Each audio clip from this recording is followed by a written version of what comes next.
اچھا یہ مجھے ایک بات سمجھائیے کہ اب ماشاءاللہ وزیر بھی ہیں، آپ کی جماعت جو ہے وفاق میں مطلب حکومت کا حصہ ہے، کیا وجہ ہے کہ جو پاکستان جو ہے آفیشلی پرسیو کیوں نہیں کر رہا برطانیہ کے ساتھ اس معاملے کو، جبکہ ماسٹر مائنڈ ڈکلیئر کر دیا گیا ہے؟ ظاہر ہے کہ برطانوی بڑا ہیومن رائٹس کی بات کرتے ہیں، قانون کی بالادستی کی وہ ریاست بات کرتی ہے، کیوں آپ لوگ جو ہیں الطاف حسین صاحب کے خلاف جو ہیں مربوط طریقے سے، منظم طریقے سے کہتے ہیں نا کہ اپروچ نہیں کریں ان کی گورنمنٹ کو کہ جی حوالے کریں؟ جی دیکھیے وہ تو یہ اپروچ تو کر چکی نا، نہیں ہوا حوالے. پاکستان کو پتا ہے فورن منسٹری کو کہ وہ نہیں ہوں گے حوالے، چونکہ ان کے قوانین ایسے ہیں کہ وہ نہیں کریں گے حوالے. اور جبھی تو کیس یہاں چلا، برطانیہ اپنے سارے ثبوت و آپ کو پتا ہے نا کہ میں اس کو تھوڑا سا ایکسپلین کر دوں کہ بھئی جب مرڈر ہوا اسکاٹلینڈ یارڈ نے قاتلوں کا پتہ لگا لیا، تصویریں نکال لی، ڈیٹیل نکال لی، فورنسک نکال لی، ان کی کال کی ساری جو ہے وہ کنورزیشن نکال لی. پھر پتہ چلا کہ قاتل جو ہے وہ قتل کر کے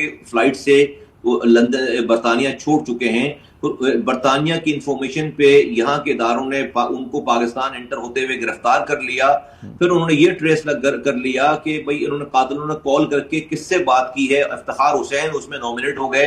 افتخار حسین کو انہوں نے لندن میں ہیترو ایئرپورٹ پر گرفتار کر لیا. آپ اون بینٹ جان جو کہ آپ دنیا کا نامور صحافی ہے، اس کی بیک ٹو بیک رپورٹ نکالے، آج بھی آن لائن پڑی ہوئی ہیں. بی بی سی کا وہ اتنا بڑا نمائندہ ہے، میں 10 سالوں سے یہ والی بات کر رہا ہوں، اس نے پوری رپورٹ جاری کر دی. میں پہلے دن سے یہ والی بات کہہ رہا ہوں جو اون بینٹ جان نے بات کی بہت بعد میں، کہ بھائی برطانیہ کو انڈیا نے مجبور کیا ہے اپنے ہائیسٹ آفس سے کہ آپ اس کیس کو کراؤن پروسیکیوشن میں پیش نہ کریں، کیونکہ لوگ اس کے قتل کے نتائج تو بھول جائیں گے بعد میں. جو ڈاکومنٹ پکڑے گئے ڈاکٹر عمران فاروق کے گھر سے، اس میں انڈیا پکڑا گیا ہے، اسکاٹ لینڈ یارڈ کے ہاں تو کسی پاکستان کی ایجنسیوں کے ہاں تو نہیں، اسکاٹ لینڈ یارڈ کے ہاں تو پکڑا گیا، جس کو دنیا یقین کرے گی. پہلی دفعہ الطاف حسین نے را کو پکڑوا دیا اسکاٹ لینڈ یارڈ کے ہاں، جس کی وجہ سے انڈیا نے اس کیس کو را نے اس کیس کو نہیں چلنے دیا. یہ میں نہیں کہہ رہا، یہ آپ ماشاءاللہ سے بہت نامور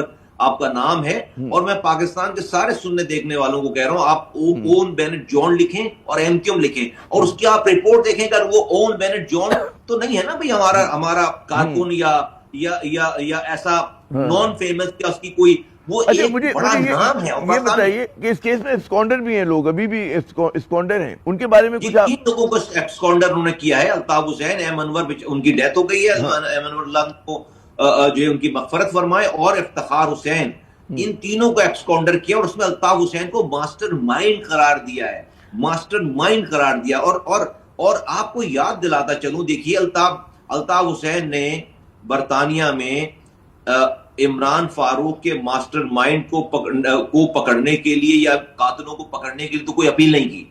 لیکن جب ان کے اسی ایم کیو ایم نے ہمارے مرجر سے پہلے الطاف حسین کی پراپرٹیز کے لیے کو حاصل کرنے کے لیے ان کے اوپر کیس کر دیا، اور وہ کیس ایم کیو ایم جیت گئی، ایم کیو ایم پاکستان جیت گئی کہ ساری پراپرٹیز جو ہے وہ ایم کیو ایم کی پراپرٹی جو لندن میں ہے، اس پراپرٹی کو بچانے کے لیے الطاف حسین نے جو ہے وہ اپیل دائر کر دی ہے، اور اس پہ جو ہے وہ لاکھوں پاؤنڈ خرچ کر کے اپنا وکیل کھڑا کیا ہوا ہے. پراپرٹی کو بچانے کے لیے جو ہے وہ اپیل دائر ہو رہی ہے کہ پراپرٹی الطاف حسین کی ہے.